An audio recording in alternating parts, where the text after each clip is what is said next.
नमस्कार रीडर्स, सारांश book blog में आप सबका स्वागत है। आज की किताब का नाम है भूतनाथ दुश्मन के देश में, ओम प्रकाश शर्मा द्वारा लिखित। आज हम देखेंगे इसका रिव्यू और सारांश। आइए तो देखते इसके रिव्यू में क्या है। भूतनाथ जनप्रिय लेखक ओम प्रकाश शर्मा द्वारा लिखित और एक जासूसी उपन्यास है। यह पात्र चंद्रकांता के लेखक देवकीनंदन खत्री जी के उपन्यास भूतनाथ से प्रभावित है। भूतनाथ भी अपने जमाने का अव्वल नंबर का जासूस था। उसका कार्यक्षेत्र चुनारगढ़ था। ओम प्रकाश जी के सभी जासूस पात्र उसे अपना गुरु मानते हैं। जैसे लेखक ओम प्रकाश शर्मा देवकीनंदन खत्री जी को अपना गुरु मानते थे। लेखक ओम प्रकाश शर्मा अपने लेखन से लोगों के बीच जनप्रिय बन गए। फिर उन्हें जनप्रिय लेखक के नाम से ही जाना गया। बहुत से लोग इतना जानते हैं कि वह सिर्फ जासूसी उपन्यास ही लिखा करते, लेकिन यह सच नहीं। वह ऐतिहासिक और सामाजिक उपन्यास भी लिखा करते। उनके उपन्यास उत्कृष्ट दर्जे के हुआ करते थे, इसीलिए उन्होंने अपार लोकप्रियता हासिल की। इसीलिए शायद सन 1996 में उनके देहांत के बाद भी उनकी लोकप्रियता कम नहीं हुई। उनके उपन्यासों की प्रशंसा बड़े बड़े दिग्गज साहित्यकारों ने भी की है। नीलम जासूस कार्यालय उनके उपन्यासों को फिर से प्रकाशित करवा रहा है। किताब के प्रारंभ में उनका पता दिया है, वहां से आप उनके उपन्यास मंगा सकते हैं। इस बेहतरीन किताब के लेखक है ओम प्रकाश शर्मा, प्रकाशक है नीलम जासूस कार्यालय। पृष्ठ संख्या है 106। उपलब्ध है अमेज़न पर। आइए अब देखते हैं इसका सारांश।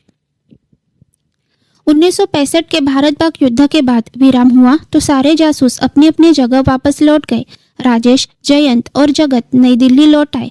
घर आने पर राजेश को अपने एक सहपाठी के शादी की पत्रिका मिली। उनके यह मित्र काबुल में रहते थे। अब चूंकि शांति का दौर था तो जगत भी राजेश के साथ जाना चाहता था। एक समारोह में इन सब का परिचय गनी काबुली नाम के व्यक्ति के साथ हुआ। वह काबुल में जन्मा था, दक्षिण अफ्रीका में व्यापार करता था। उसे हवाई जहाज उड़ाना बहुत पसंद था, अतः उनका खुद का हवाई जहाज था। इसी व्यक्ति ने राजेश को अपने हवाई जहाज से काबुल छोड़ने का प्रस्ताव रखा, लेकिन न जाने क्यों जगत को इस आदमी की शक्ल बार बार खटक रही थी। अजीब लग रहा था उसे यह आदमी, पर राजेश ने जगत की बात पर कोई ध्यान ही नहीं दिया। यह दोनों उसके प्लेन में बैठ गए। आखिर वही हुआ जिसका जगत को डर था। उसका प्लेन पाकिस्तान के ऊपर ही खराब हो गया। न चाहते हुए भी उन्हें प्लेन पाकिस्तान में उतारना पड़ा। इन दोनों को गनी काबुली ने न सिर्फ पाकिस्तान में उतारा, बल्कि उसे ठीक करने के बहाने प्लेन सहित गायब भी हो गया। अब पाकिस्तान में उतरने का मतलब था गिरफ्तारी, वह भी एक भारतीय जासूस की। गनी काबुली का छोटा सा हवाई जहाज था जो सड़क पर भी उतारा जा सकता था, अतः प्लेन से उतरकर दोनों सुनसान रास्ते से ही चल रहे थे कि एक आदमी उछलकर उनके सामने आया। वह एक पागल था। उसकी शक्ल पाकिस्तान के डिक्टेटर अयूब से मिलती थी। असल में वह हवलदार रशीद था। इसी पागल का पीछा करते करते कुछ पुलिसमैन आए। उनकी नजर राजेश और जगत पर पड़ी, पर उन्होंने उन्हें कोई राहगीर ही समझा, अतः दोनों उन पुलिस वालों के साथ हो लिए। यह दोनों युद्ध के तुरंत बाद ही पाकिस्तान पहुंचे थे, इसलिए इन्होंने देखा कि वहां अभी भी युद्धकालीन व्यवस्था ही चल रही थी। यह लोग अब रावलपिंडी में थे। मजीद खान वहां का इंचार्ज था। वह एक जासूस था और अमेरिका से ट्रेनिंग लेकर आया था। उसके मातहत 100 जासूस थे जो दिन रात रावलपिंडी की अंदरूनी सुरक्षा देखा करते थे। बहुत लोग पागल रशीद खां के बारे में नहीं जानते थे। उनको लगता था कि यह असली अयूब ही है जो भेष बदल कर अपने देश की असली स्थिति जानने निकले हैं, जैसे पुराने जमाने में राजा लोग करते थे। राजेश ने इस हमशक्ल रशीद का बाद में कैसे उपयोग किया, यह हम बाद में बताएंगे। पहले ये जानते हैं कि राजेश और जगत ने पाकिस्तान में क्या क्या कारनामे किए और वहां से बाहर कैसे आए। राजेश और जगत जिन पुलिस वालों के साथ आ रहे थे, वे लोग पुलिस स्टेशन पहुंचे। वहां उन्होंने मजीद को देखा तो दौड़कर उसी के पास चले गए। इन दोनों पर ध्यान भी नहीं दिया। अब जगत वहां हो और कोई कारनामा न करे, ऐसा कैसे हो सकता है। सो वह मजीद के ड्राइवर से उसकी प्रेमिका लताफत बानो के बारे में जान लेता है। जगत उसके घर जाकर खुद को मजीद का असिस्टेंट जासूस बताता है। वह बताता है कि मजीद ने लताफत बानो का वारंट जारी कर दिया है। जगत ने खुद को उसका शुभचिंतक बताया और उसे अपने साथ ले गया।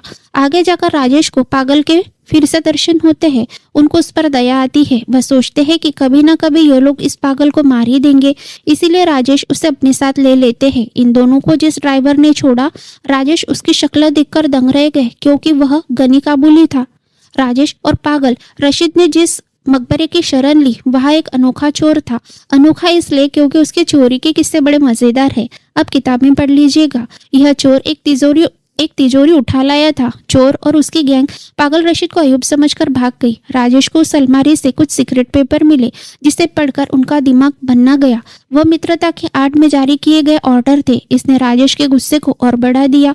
अब तक तो वह सिर्फ वापस जाने के बारे में ही सोच रहे थे, लेकिन इन कागजों को पढ़कर अब उन्होंने इन लोगों को सबक सिखाने की ठान ली।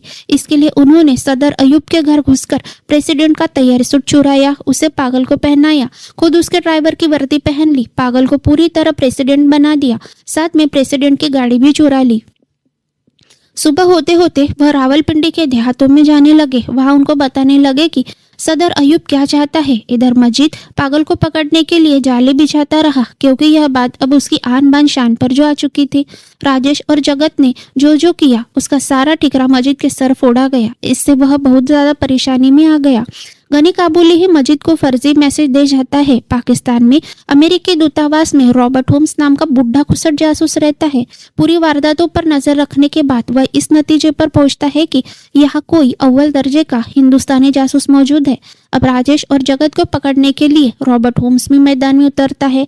जगत को रास्ते में कुछ बेघर लोग मिले। उन लोगों को नमाज पढ़वाने के लिए सरकार की तरफ से एक मौलवी आता था। लताफत बानो ने उसे पहचान लिया कि वह एक नामी गुंडा है। फिर क्या, भीड़ ने उसे अच्छा सबक सिखाया। इस गुंडे को जगत ने लताफत बानो का इस्तेमाल करके मजीद के खिलाफ भड़का दिया। राजेश ने भी पागल रशीद का इस्तेमाल करके सदर अयूब के खिलाफ लोगों के मन में जहर भर दिया। रॉबर्ट की मदद से राजेश और पागल का पता चल जाता है। पागल उनके हाथ लग जाता है। राजेश उसे छुड़ाना चाहते हैं क्योंकि अब तक उनको पागल से लगाव हो गया था। जब वह पागल को छुड़ाने कोतवाली पहुंचे तो उन्हें फिर से गनी काबुली ड्राइवर के भेस में मिला।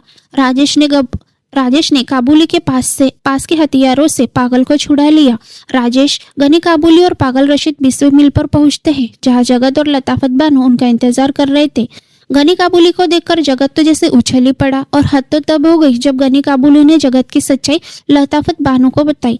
गनी काबुली अब उन्हें पाकिस्तान से महफूज निकाल लेना चाहता था। वह भी अपने प्लेन से सबको हवाई जहाज में बैठाने के बाद सिवाय लताफत बानो के उसने प्लेन उड़ाया। उसने सुनसान पहाड़ी प्रदेश में प्लेन को उतारा। वहां से निकट ही एक कस्बा था जो खैबर दर्रे की राह पर था।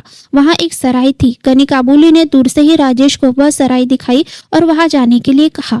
वहां पहुंचते ही चौकीदार ने उनको पहचान लिया, जैसा कि वह पहले से ही उनको जानता हो। सुबह राजेश और जगत को पागल रशीद ने जगाया। वह पूरी तरह ठीक हो चुका था।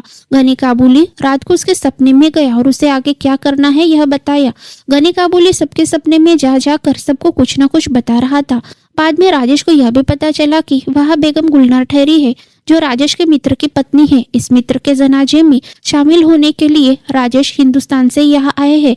राजेश को जब पता चला कि लाश गनी काबुली की है तो उनके तो जैसे होश ही जाते जाते बचे।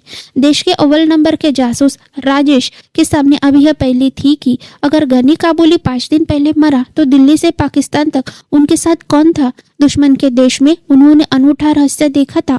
बाद में उन्होंने जाना कि इन 5 दिनों में अलग अलग अनेक चमत्कार हुए। जब वे प्लेन से दिल्ली जा रहे थे तो उनके सपने में वह आता है जो गनी काबुली के शरीर में था और चमत्कार कर रहा था। उनकी बातों से ऐसा लगता था कि राजेश उससे जानते हैं। तो अब आप ही पढ़कर जानिए कि राजेश उससे पहचान पाए या नहीं। पहचान पाए तो कौन था वह, क्या वह वारदात सचमुच हुई थी या किसी का भ्रम था। पढ़कर जरूर जानिए। तब तक पढ़ते रहिए, खुशहाल रहिए। मिलते हैं और एक नई किताब के साथ। तब तक के लिए धन्यवाद।